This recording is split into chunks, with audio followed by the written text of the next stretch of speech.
Good morning everyone, আপনাদের সবাইকে স্বাগত জানাই শান্তিনিকেতনের ডে 2 ব্লগে।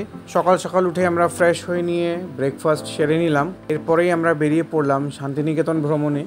পুরো শান্তিনিকেতন ক্যাম্পাসটাকে ঘুরে দেখবার জন্য আমরা এক টোটো চালক দাদার সাথে কথা বলে ওনার সাথেই আমরা জার্নিটা স্টার্ট করলাম।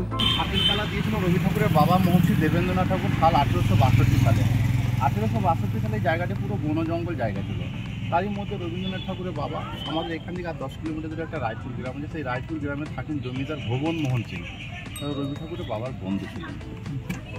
উনি যখন ওনাকে নিমন্ত্রণ করেছিলেন, উনি কলকাতা জোড়াসাঁকো থেকে তিনি বন্ধুর বাড়ি এসেছিলেন।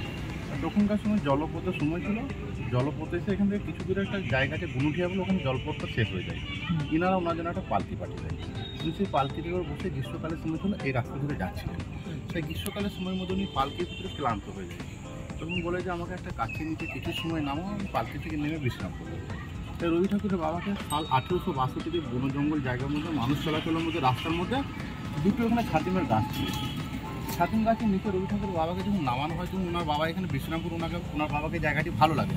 ছোটোবেলায় রবি ঠাকুরকে নিয়ে আসা হয়েছিল যেমন শান্তিনিকেতনে গাছের নিচে পড়াশোনা করেছিলেন, পুরো জায়গা জুড়ে। উনি কোনো স্কুলে পড়াশোনা করেননি। এই জায়গার মধ্যে গাছের নিচে আজও পর্যন্ত ক্লাস হয়। সেই ক্লাসের নাম হচ্ছে পাঠভবন।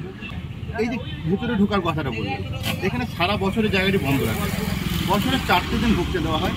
সেইটি হচ্ছে বসন্ত সভার মেলা, যে প্রোগ্রামটি হয় রবি ঠাকুরের জন্মদিন মৃত্যুদিন, যে প্রোগ্রামটি হয়েছে 4টে দিন। আপনাদেরকে ভেতরে ঢুকতে দিলে আপনাকে এধার সেধার কোথাও ঘুরতে দেবে না।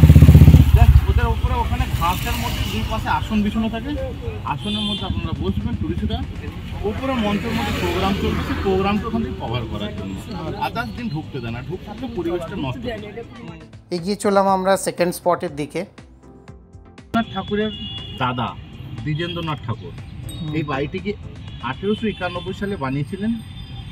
এই বাড়ির মধ্যে উপাসনা করতেন। আর এই বাড়িটিকে বানানোর সময় বেলজিয়াম থেকে গ্লাস আর ইটালিয়ান থেকে টালি নিয়ে আসা হয়েছিল। নিয়ে এসে এই বাড়িটিকে বানিয়েছিলেন। এই বাড়িটিতে সপ্তাহে একদিন ঢুকতে দেয়, সেটা আজও পর্যন্ত চালু আছে। সেটি হচ্ছে বুধবার দিনকে ওনারা এখানে উপাসনা করতেন। তাই বুধবার দিন এখানে উপাসনা হয়। তার জন্য গোটা শান্তিনিকেতন সহ গোটা বোলপুর আমাদের সেদিনকে ছুটি, মার্কেট বন্ধ, শান্তিনিকেতন ছুটি, কোনো জায়গা খোলা থাকে না। সেই টাইমটা এই বাড়িটাতে উপাসনার জন্য খোলা হয়। এই বাড়িটি টোটাল বাড়িটিতে 16টা গেট আছে। এই বাড়িটি ঢোকার একটা নিয়ম শৃঙ্খলা আছে, সেটি হচ্ছে সাদা পরনে পোশাক হতে হবে, তবে এই বাড়িটার ভেতরে ঢুকতে দেবে। এই বাড়ির মধ্যে এখানে সামিল হয় এখানকার উপাচার্য, প্রিন্সিপাল, প্রফেসর, ছাত্র, টুরিস্টরা অল্প সময় সামিল হতে পারে। কিনে ওনাদের জানা থাকে না যে এখানে ঢুকতে গেলে সাদা পোশাক চাই।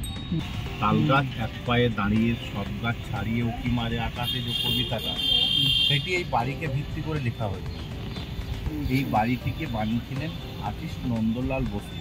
এই দাদার সাথে ঘুরতে ঘুরতে আমরা অনেক স্পটই দেখলাম, আর ইনি খুব সুন্দরভাবে আমাদের ডেমনস্ট্রেট করে চলেছেন। এক একটা স্পটে নিয়ে গিয়ে তার কী ঐতিহ্য, কী হিস্ট্রি, সেটা আমাদের জানানো হলো।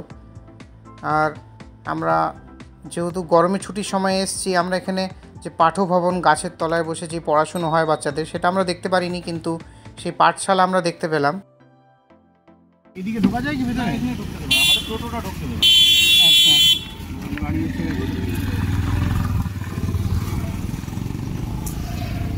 এটা দিয়ে ঢুকে সামনে একটুখানি এগিয়ে ডান দিকে পৌষ মেলার মাঠ। আচ্ছা, মানে টোটোটা ওই দিকে যেতে দেবে না? না, টোটোটা আমাদের দিকে যেতে দেবে। এই কারণে যেতে দেবে না, ডান দিকে সাইকেলটা ঢুকলে একটা সেন্ট্রাল অফিস, এখানকার উপাচার্যের অফিস এইটা। আচ্ছা, লাইব্রেরি, ডান দিকে অফিস, সামনে একটা গিয়ে ডান দিকে পৌষ মেলার মাঠ। এই বাড়িটি 3টি ভাগ করে বানানো হয়েছে, মন্দির, মসজিদ, গির্জা। সোজাসুজি গির্জার মতো করা আছে, ডান দিক থেকে শেষ প্রান্ত থেকে মসজিদের মতো করা আছে, বাঁ দিক থেকে শেষ প্রান্ত থেকে মন্দিরের মতো করা আছে।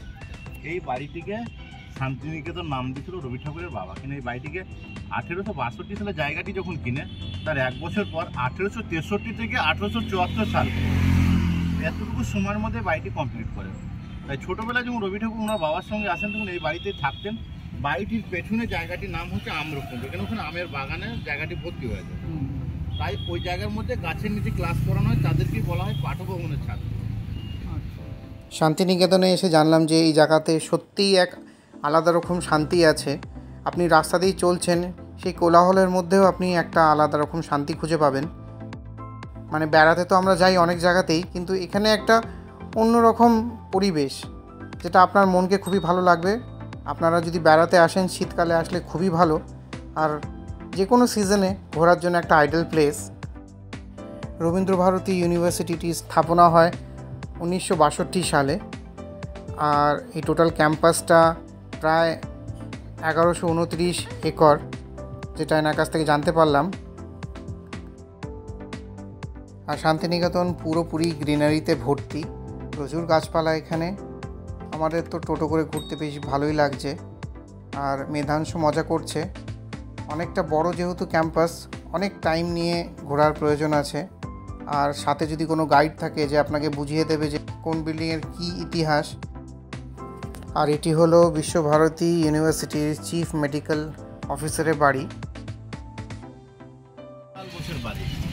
নন্দলাল বোসের হাতে যে সহজ পাঠ বইটি আঁকা, সহজ পাঠ বইয়ের মধ্যে ছোট পোকা বুঝে না সে কথা কওয়া, যে সমস্ত ছড়াগুলো আছে, ছবিগুলো আছে, সেই ছবিগুলো এই আর্টিস্টের হাতের পেন্টিং ছিলেন। ইনি ছিলেন রবি ঠাকুরের সঙ্গের লোক। এইটা হচ্ছে কলা ভবনের ছাত্রদের হোস্টেল। আর এই হলো সেই বসন্ত উৎসবের মাঠ, যেটা এখন বন্ধ আছে। আর বসন্ত উৎসবটা এখন শান্তিনিকেতন ক্যাম্পাসে অন্যান্য জায়গাতে ঘুরে ঘুরেই সেলিব্রেট করা হয়। বাড়িটা মাটির বাড়ি।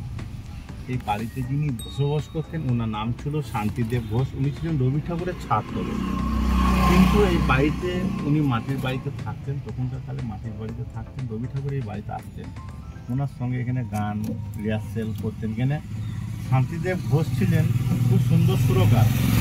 রবীন্দ্রসঙ্গীত গানের ভালো নাম ছিল ওনার। আর রবি ঠাকুর যে গানগুলি লিখতেন বেশির সময় শান্তিদেব ঘোষকে সুর দেওয়া করাতেন।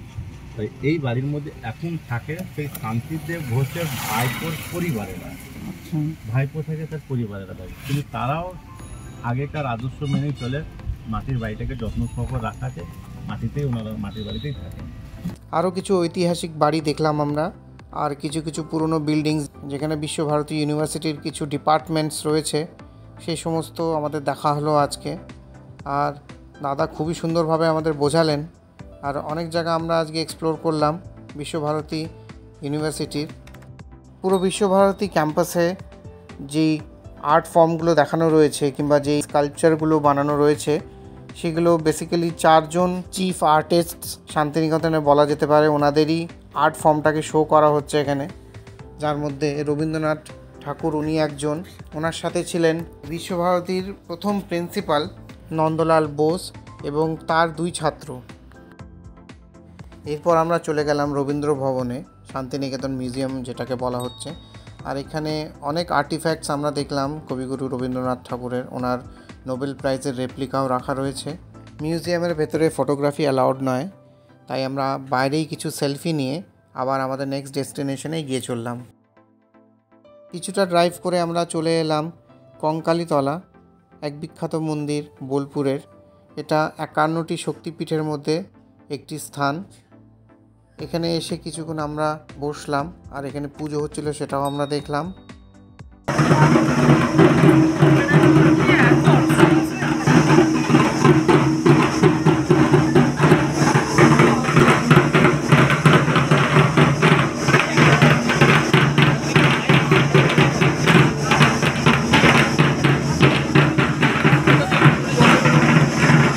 এবার দেখুন মেধাংশ সোশ্যাল সার্ভিস করছে, ওর থেকে বড় সাইজের একটা কল টিপে দিচ্ছে ও।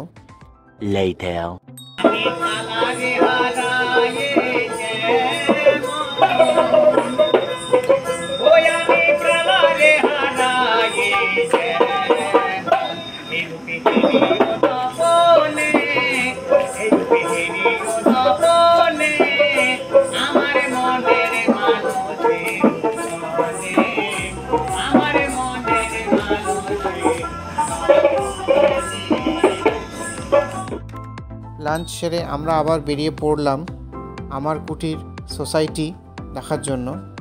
আর এখানে আমরা চলে এসেছি, আর জায়গাটা খুবই সুন্দর, দেখুন খুবই শান্ত পরিবেশ।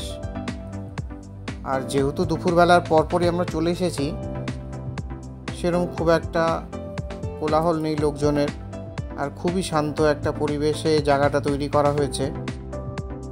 আর এই আমার কুটির সোসাইটির যে শোরুমটা, এখানে প্রচুর জিনিস রয়েছে কেনাকাটার মতন, যেটা আপনি শান্তিনিকেতনের এক স্মৃতি হিসেবে সাথে নিয়ে আসতে পারেন।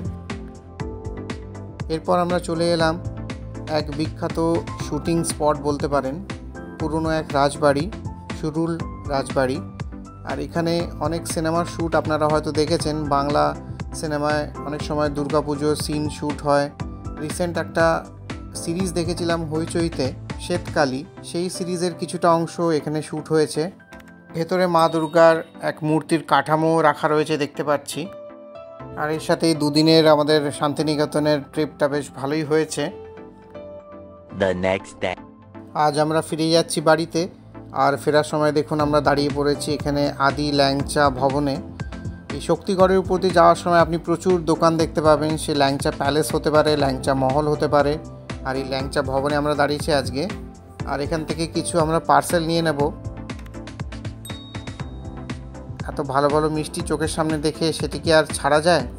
আর আমি মিষ্টি খুবই ভালোবাসি, তাই কিছু পার্সেল আমরা করে নিলাম বাড়ির জন্য।